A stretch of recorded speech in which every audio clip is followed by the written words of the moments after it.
di sini harapannya ya. Coba boleh minta. Kayaknya di sini harapan tebal sekali harapannya ya.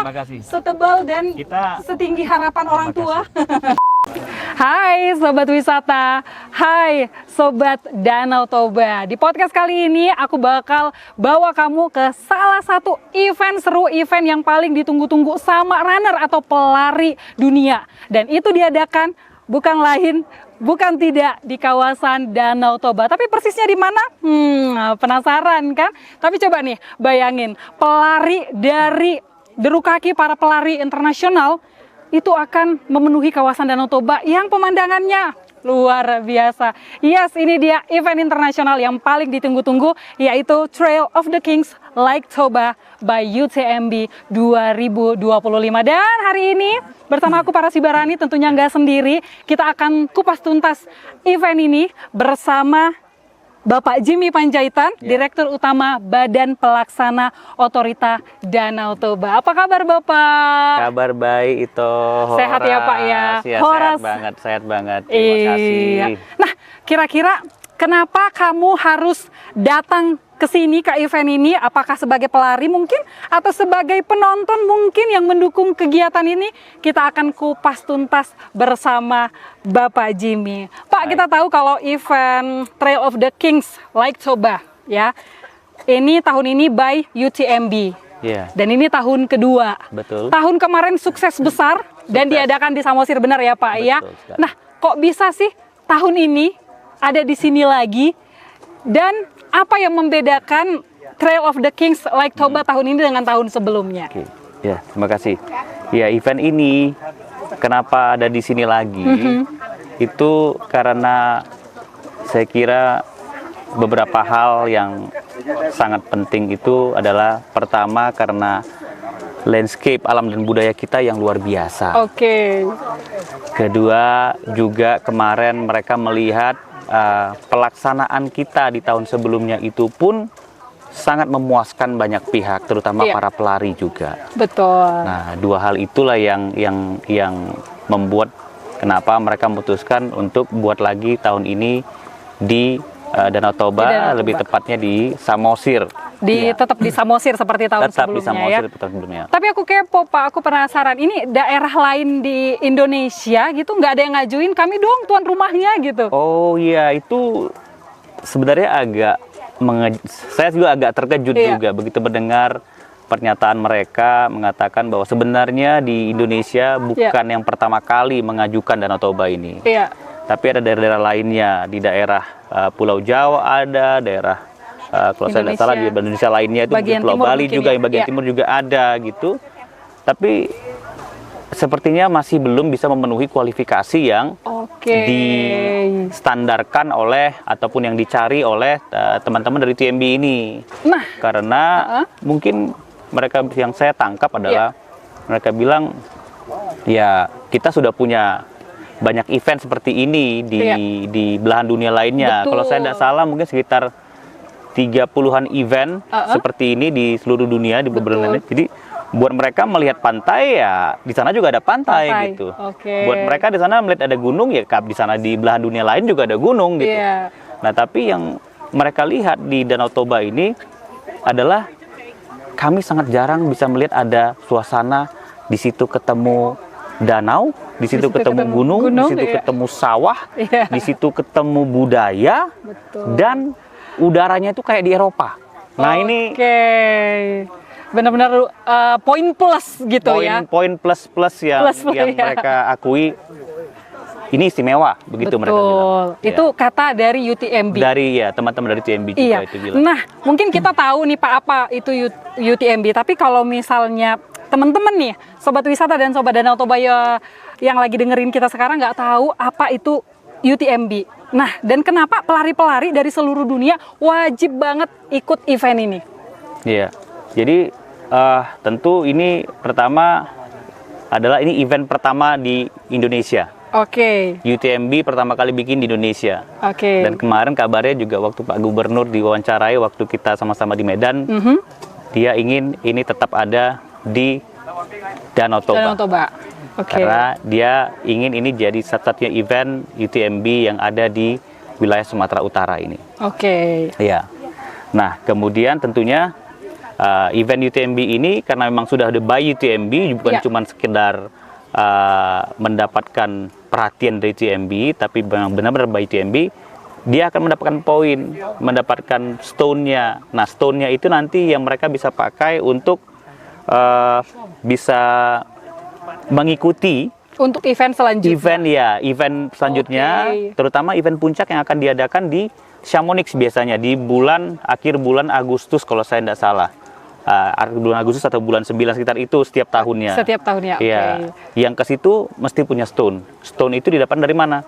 Dari event-event yang diikutin di tempat-tempat lain di negara-negara. Oke, ini berarti kayak balapan-balapan kayak race kayak F1 gitu, betul. Ya, ngumpulin ini Grand Prix, poin. betul ya. Iya, tapi berarti nggak semua orang bisa ikut event ini nantinya? Nggak semua orang bisa ikut event juga. Oke, berarti sudah terdaftar gitu. Iya, harus mendaftar. Bisa atlet, bisa amatir. Karena olahraga lari lintas alam ini sekarang lagi naik trennya, banyak yang ikutin. Betul. Setelah maraton biasanya orang akan naik ke lintas alam. Betul. Ya, maraton identik dengan perkotaan.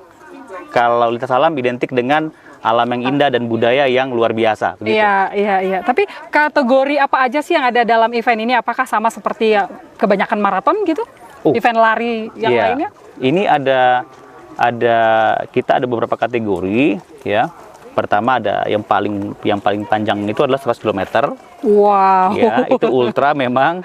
Kalau saya nggak salah mereka selesaikan dalam waktu 40 jam atau berapa begitu. Jadi hampir 2 hari. Hampir 2 hari. Ya.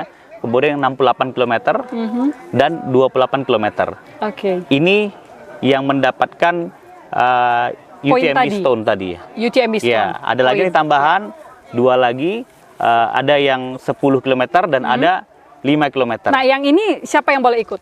Nah, ini sebenarnya semuanya bebas juga, bebas saja. Oke, seperti saya boleh ikut, Pak? Bisa, biasanya kalau yang ini memang tidak, yang 10 dan 5 ini tambahan kita supaya lebih rame dan meriah gitu namanya juga kita mau memperkenalkan. Ini kan nggak mungkin dong orang tiba-tiba kita minta lari 28 km, saya aja belum sanggup. Saya dulu pernah ikut ultramaraton aja juga nggak sanggup kalau dibilang harus langsung 28 km, kan bertahap ya. Betul. 5 km, 10 km. Dan good newsnya juga adalah di sini juga kita pertama kali bikin kids run. Jadi kita lihat kids. Oh, anak-anak bisa ikut. Iya. Mungkin yang di 5 km kali ya mereka. Nah, 1,5 km kalau saya nggak salah itu. Oh, menarik sekali. Jadi kids run bisa lari bareng-bareng dengan bapaknya atau mamanya gitu. Kira-kira gitu. Iya, bareng papa mama, bareng opung, kakek nenek. Bapak bisa. Rencana ngajak siapa nih, Pak? Rencana saya tentu ngajak anak saya ya. 1,5 km aja lah. 1,5. Kayaknya saya bisa juga itu, Pak. Ngajak anak aja nanti, Pak. Oke. Banget. Iya, tapi apa nih keterlibatan BPODT di event ini? Oh iya, di event ini mungkin cerita sedikit. Iya. Event ini kan yang kedua ya. Betul. Yang pertama dulu itu yang benar-benar kita adakan. Oke, BPODT yang inisiasi. Ya, inisiasi itu dimulai dari kita di tahun lalu, tahun 2024. Saya tidak salah tuh tanggal 3 sampai dengan tanggal 5 Mei ya. 3 sampai 5 Mei kalau saya nggak salah 2024 itu diadakan di Samosir juga dengan panjang hanya 50 km pada saat itu.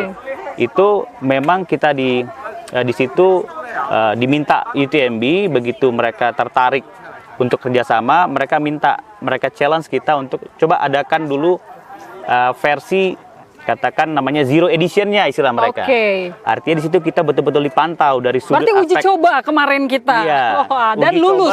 Simulasi langsung dan lulus. Iya, dan lulus. Karena mereka harus lihat semua aspek itu harus lolos. Iya. Aspek dari mulai aspek tadi alam budaya, dari aspek bisnis juga, dari aspek pemberdayaan masyarakat juga mereka lihat. Ya, mereka bisa melihat bahwa kita memberdayakan masyarakat dari 11 desa yang dilewati oleh para pelari itu, menjual, mereka yang kita minta menyediakan lapet gitu, ombus-ombus, makanan-makanan khas lainnya, mie gomak, kopi, mie gomak. Nah itu kemudian juga marshal dari masyarakat desa. Mereka lihat event yang kita adakan itu masuk semua penilaian mereka, plus juga para pelari sangat happy, mendapatkan feedback yang sangat positif di mana-mana.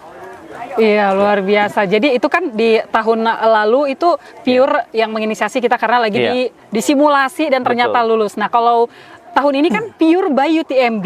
Iya. Tapi tetap ada keterlibatan BPODT dong di sini. Tetap. Jadi kami memang tetap diminta juga oleh UTMB untuk tetap mengawal nih. Walaupun ini memang sekarang kan event ini kita berterima kasih kepada Pak Gubernur kita ini, Pak Gubsu, Pak Bobi Nasution, begitu antusiasnya melihat memang ini potensinya bagus buat Danau Toba, secara khusus buat Sumatera Utara secara umumnya.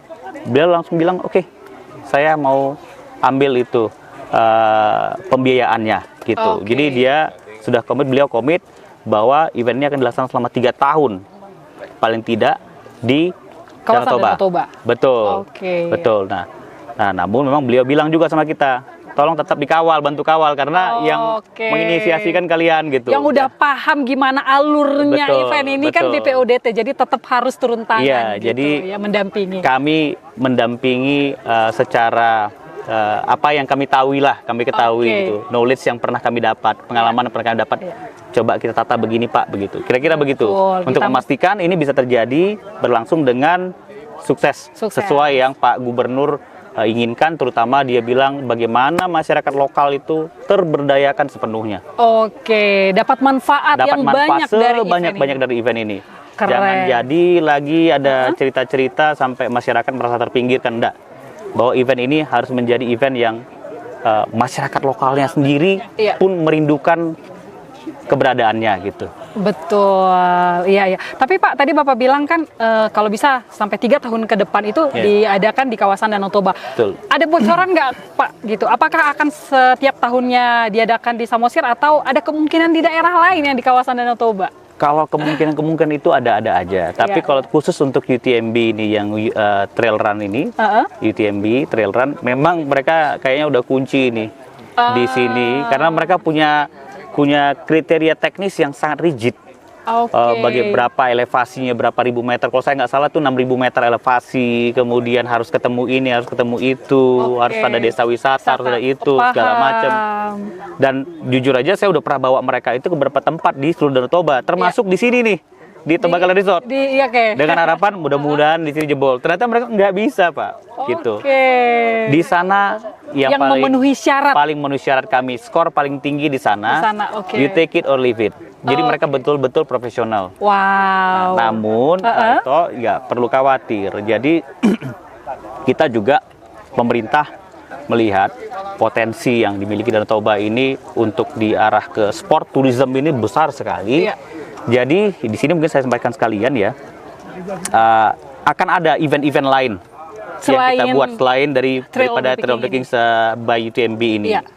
Nanti akan ada juga event sepeda, event mungkin para layang atau paragliding, ada event di water sport, juga bahkan berkuda.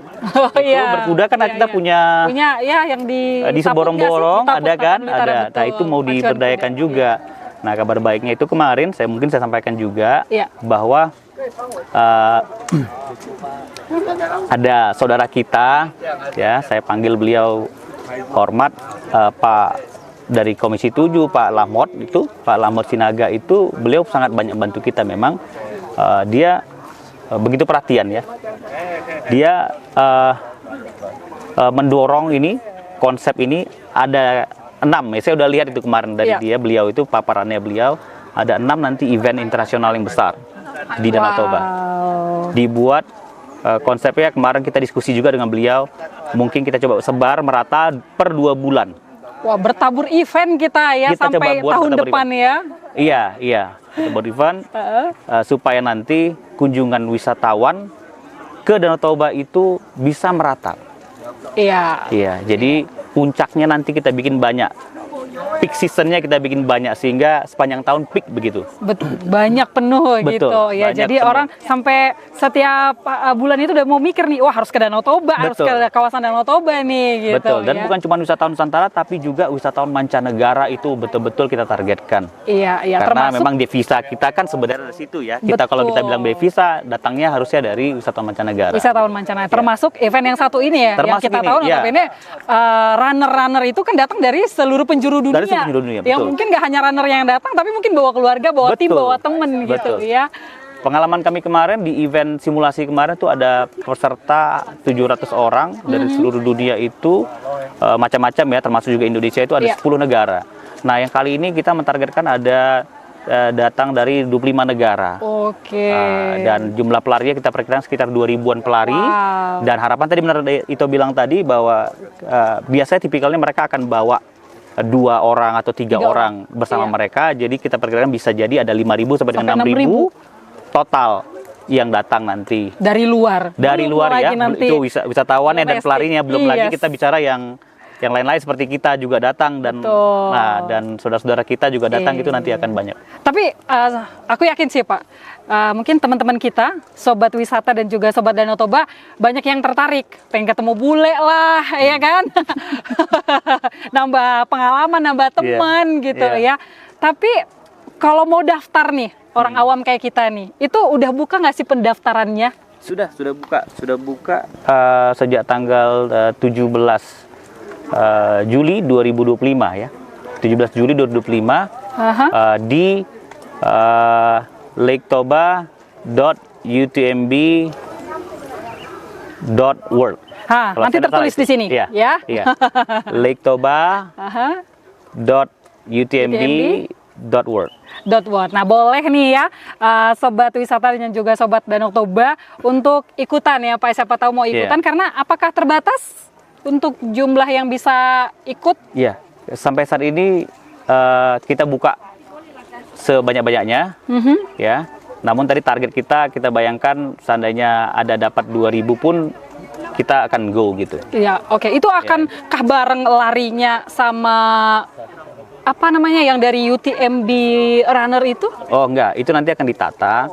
Di hari pertama sepertinya itu yang paling panjang dulu 100 km. Oke. Nah, itu dulu di tanggal kalau saya nggak salah mulai flag off-nya itu 17 sampai 19, mungkin tanggal 18 ya. Tanggal 18 atau tanggal 17 itulah nanti dia pertama kali dia flag off. Di Lalu bulan sambung lagi di bulan Oktober nanti. Baru nanti lanjut yang 68 km-nya dilepas, baru lanjut lagi nanti yang 28 km dilepas. Iya. Terus demikian sampai yang nanti paling kecil yang mana saya nanti lari. Iya, ikut ya Pak ya. Yang kids run, saya family run lah mungkin ya. Iya. Gitu. Saya akan lihat apakah benar Bapak Jimmy ada di sini. Iya. Bawa anaknya. Oke. Menarik sekali, berarti tinggal daftar aja kalau yang tertarik ya. Karena acara ini sangat menarik. Pasti BPODT menyiapkan event lainnya atau side eventnya di luar Trail of the Kings Lake Toba ini. Ada apa aja nanti Pak? Ya, jadi ada satu pendekatan yang kita coba lakukan. Mungkin ini pendekatan yang baru. Dan memang dalam hal ini juga kami sudah diskusi juga dengan pimpinan, dengan Pak Gubernur juga kita diskusi juga. Bahwa walaupun di tanggalnya acaranya cuma 17 sampai dengan 19 Oktober, tapi kita ingin rangkaian acaranya itu bisa 2 minggu. Oke. Jadi ada eventnya itu sendiri, ada pre-eventnya, dan ada post-eventnya. Oke. Ya. Ini sesuatu yang baru, saya pikir cara kita mengelolanya ya. Tujuannya apa? Tujuannya supaya kita bisa mendapatkan sebanyak-banyaknya manfaat yang diberikan kepada masyarakat.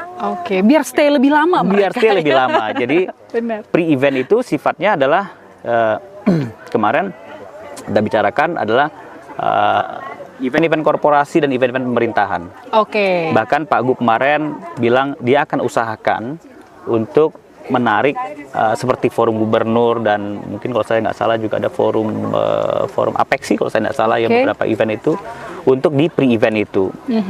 Nah, terus kami juga sedang mencari beberapa teman-teman asosiasi gitu bisa nggak bikin event-event seminar atau apapun itu di pre-event tersebut di minggu pre-event di tanggal 13 sampai dengan tanggal 16. Nah, memang waktu itu beliau tanya kenapa harus ada pre-event gitu.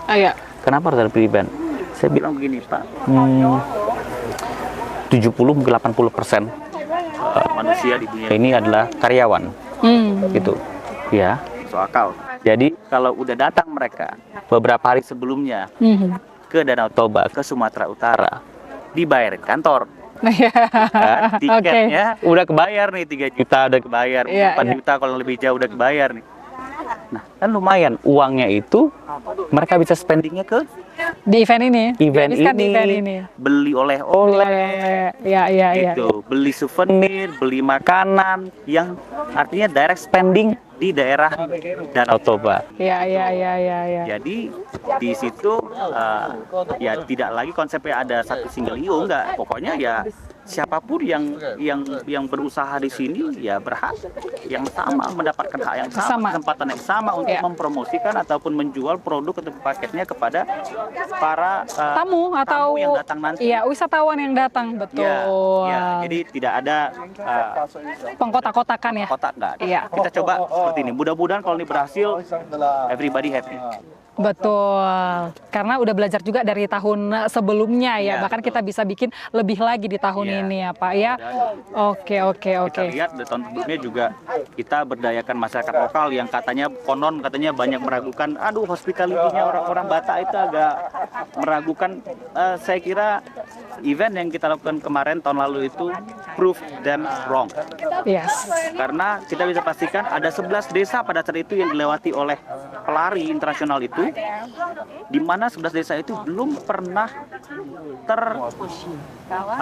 terekspos pariwisata gitu. Selama ini dia bukan dinyatakan sebagai daerah desa wisata, tapi ternyata setelah diberi kesempatan, diberi pengertian, dilatih sedikit, loh, semua pelari itu yang internasional, yang nasional merasakan sangat nyaman, tidak ada masalah sama sekali. Mereka happy banget gitu. Terus di mana masalah yang selama ini dibilang orang Batak katanya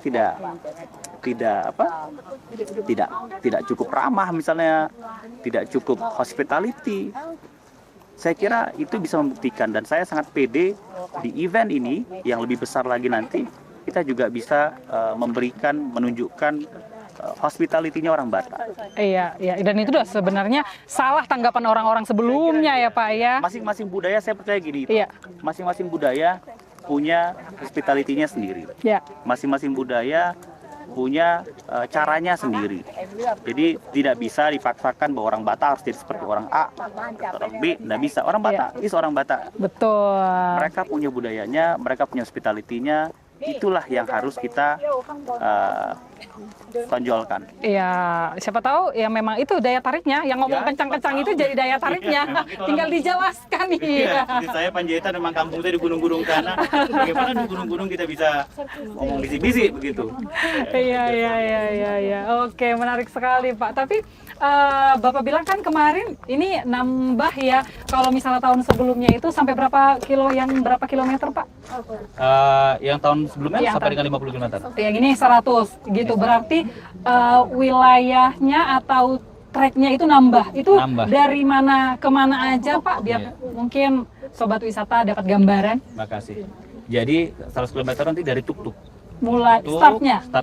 Terus nanti dia melintasi naik ke atas gunung itu tengah-tengah. Kalau saya nggak salah harusnya lewat juga Danau Cidihoni. Oke, danau di atas danau itu ya Pak ya. Terus turun nanti ke Pengururan lagi, melewati jembatan ini Tanah Ponggol itu. Kemudian nanti sampai ke Pusuk Buhit dan nanti kembali ke Waterfront City. Di situ finishnya. Iya. Oh, kalau saya di situ Pak kayaknya ngos-ngosan ya Pak ya. Belum nggak nyampe ke situ dong ngos-ngosan. Baru start dari Tomok aja. Kayaknya saya akan berhenti beli souvenir ya, jadi lanjut Pak. Betul. Oke ya Pak, berarti itu dia tadi rutenya. Pelaksanaan eventnya juga udah dapat gambaran. Tanggal pastinya boleh dikasih tahu kayaknya Pak. Oh iya, oke. Tadi spill saya ada dikit tapi belum jelas ya Pak. Iya, kita tahu di bulan Oktober gitu. 17 sampai dengan 19 Oktober 2025. Untuk yang Trail of the Kings by UTMB yang di Lake Toba itu 17 sampai dengan 19 Oktober 2025. Berarti sebelumnya itu sebenarnya udah rame sama sih, tinggal datang aja. Tadi yang saya sampaikan tadi konsepnya bahkan kita akan bikin meramaikan selama 2 minggu. Artinya tanggal 13 sampai dengan tanggal 26 harusnya ada Danau Toba ini rame. Iya, dipastikan rame. Iya, dipastikan. Ini aja sekarang kita hari biasa aja rame sekali Kita kaldera juga kita ini. Banyak ngantri. Udah banyak yang ngantri untuk di Jokowi Spot ini, guys. Jadi ini pertanyaan terakhir nih. Iya, Pak. Iya, Pak. Tadi udah disampaikan sebenarnya targetnya apa. Tapi mungkin ada harapan lebih nih dari event ini. Apa nih? Ada ya. Event Ada, ini kayaknya sebenarnya apa di sini harapannya ya. Coba boleh minta. Kayaknya di sini harapan tebal sekali harapannya ya. Terima kasih. Setebal dan Kita setinggi harapan orang tua. Jadi kita bicara event. Iya. Apapun itu namanya termasuk ITMB ini. Itu adalah hal-hal yang sifatnya jangka pendek. Iya. Bagaimana kita bisa menaikkan jumlah pengunjung dalam waktu singkat. Nah itu masalah jangka pendek kita intervensi dengan strategi jangka pendek. Oke. Nah kemudian sebenarnya di dunia pariwisata ini bukan cuma masalah jangka pendek yang ada, juga masalah jangka panjang. Yeah. Apa itu? SDM. Dan ini sering sekali kita dengar keluhannya kan. SDM Danau Toba. Kalau saya bisa bilang SDM Danau Toba ini bukan berarti hanya pelaku parekrafnya ya. Iya. Tapi juga masyarakat semua yang saat ini mungkin belum di dalam parekraf tersebut. Nah ini juga menjadi komponen yang tak terpisahkan. Kita sangat sering mendengar, wah kalau di Bali masyarakatnya sudah begini sudah begitu. Itu mereka mengacu kepada masyarakat yang bukan pelaku parekraf loh gitu. Kalau di Jawa masyarakat sudah begini begitu sudah aware segala macam. Nah, di Toba kapan ya gitu. Oke. Ya, ini bukan tentang hospitality ya. Ini hal yang berbeda lagi, Bu. Ini tentang mindset, betul. tentang pengertian, pemahaman tentang pentingnya pariwisata buat daerah kita, buat Danau Toba ini. Nah, bagaimana memaksimalkannya? Nah, untuk itu kami dari Badan Pelaksana Danau Toba itu sudah bekerja selama 2 tahun. Kita membuat bekerjasama dengan para pendidik dari teman-teman Poltekpar, teman-teman UNJ juga. Nah, ini membuat satu konsep model manajemen kurikulum muatan lokal kepariwisataan berbasis geopark. Oke. Berbasis geopark di kawasan destinasi pariwisata super prioritas Danau Toba. Ini akan ditujukan untuk siapa aja? Nah, ini sifatnya adalah pengajuan kami usulkan kepada semua pemerintah daerah yang ada di Danau Toba. Oke. Nah, kami tahu kami tidak berhak untuk meminta harus begitu, tapi mengusulkan saja boleh. Ya, memberikan usulan boleh. Nah, dalam hal itu nanti tentu kebijakan masing-masing Pemkab, Pemprov untuk mau ikutin atau enggak, mau meneruskan apa enggak, mau meneruskan atau tidak, itu terserah gitu. Nah, jadi untungnya memang kami ini kemarin udah dapat apresiasi juga dari pemerintah, baik dari pimpinan kita, baik dari Kementerian Pariwisata, juga dari Pak Gubernur kemarin juga pada saat saya serahkan ini kepada beliau secara simbolik di International Seminar Geopark kemarin di Parapat. Ya, juga ada didampingi oleh para bupati dan yang mewakili mereka di sana. Nah, ini mendapatkan apresiasi. Bahkan kemarin beberapa hari yang lalu saya teleponan dengan Pak Azizul, GM-nya Geopark. Ini katanya beliau bilang bahkan asesor kemarin datang sangat mengapresiasi. Dan berharap ini bisa dijadikan mereka nanti untuk acuan sosialisasi geopark kepada seluruh sekolah-sekolah di wilayah geopark lainnya. Oh, di geopark lainnya, bukan hanya di kawasan Danau Toba. Iya. Jadi mereka bilang, bisa nggak ini kami jadikan contoh untuk acuan apa yang kalian lakukan di Danau Toba. Jadi kasih silabus ya, Pak? Ya, cuma perintah mereka satu, bikinkan versi bahasa Inggrisnya. Nanti kita bikinkan. Itu aja tinggal PR ya. Ini kan sini masih bahasa ada Indonesia. bahasa Indonesia ya. Ya, di sini, ini apakah ada dalam bentuk elektronik kayak e-book gitu, Pak? Ini ada dalam bentuk elektronik juga. Ada e-booknya juga. Agak berat ya, Pak, kalau bawa ini kemana-mana ya, Pak ya. Karena itu konsepnya dari mulai TK sampai dengan SMA. Oh, digabung jadi satu. Ini sebenarnya bisa dibagi-bagi. Memang beda-beda apa yang bisa dipelajari di situ. Nah, kemudian juga itu ada dari 8 kabupaten, masing-masing punya keunikan, kita nggak mau ganggu itu. Justru kita mau preserve keunikan masing-masing kabupaten dalam melihat geopark, dalam melihat alam dan budaya gitu. Oke, melihat di tempat geopark lain juga, nggak cuman yang ada di daerah kita ini juga. Iya, kita nggak mau sama ratakan seluruh Danau Toba. Ya Danau Toba itu punya 8 kabupaten, 8 kabupaten itu punya keunikan masing-masing ya. Betul. Itu harus ada di situ masing-masing. Betul, mudah-mudahan jebol ya Pak ya. Mudah-mudahan ya, Iya, mudah-mudahan kami hanya bisa mengimbau sekali lagi ya. Iya. Oke, terima kasih banyak Bapak. Mudah-mudahan event kita Trail of the Kings Lake Toba by UTMB 2025 ini berjalan lancar, bahkan melebihi ekspektasi kita, dan ini juga harus berhasil sih Pak, saya rasa Pak. Nah, itu dia obrolan kita dengan Bapak Jimmy Panjaitan di Rut BPODT. Sampai ketemu di podcast berikutnya, dan jangan lupa ramein setiap event yang ada di kawasan Danau Toba. Bye. Kasih.